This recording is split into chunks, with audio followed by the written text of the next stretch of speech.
நாடாளுமன்ற தேர்தல் 2024 ஒட்டி புதுச்சேரியில் நடைபெறும் சுவாரஸ்ய சம்பவங்களின் செய்தி தொகுப்பை காணலாம்.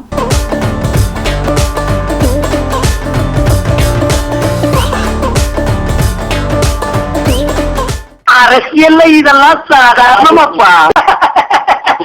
காங்கிரஸ் ஆட்சியில தான் ரேஷன் கடைகள் மூடப்பட்டிருக்கு, மதுக்கடைகளுக்கு அனுமதி தரப்பட்டிருக்குதுன்னு முதலமைச்சர் ரங்கசாமி பரபரப்பா பிரச்சாரம் செஞ்சிருக்காரு. ரேஷன் கடை திறக்க வேணும்னா கை சின்னத்துக்கு ஓட்டு போடுங்க அப்படின்னு சொல்லியிருக்காரு காங்கிரஸ் வேட்பாளர் வைத்தியலிங்கம். மக்களவை தேர்தலையொட்டி பொதுமக்கள் வசதிக்காக புதுச்சேரி காரைக்காலுக்கு சிறப்பு பேருந்துகள் இயக்கப்பட்டிருக்கு.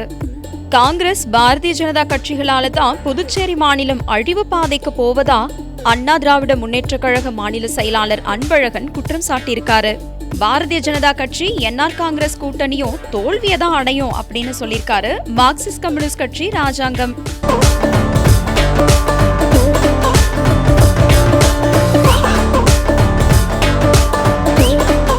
அரசியல்ல இதெல்லாம் சாதாரணமாப்பா.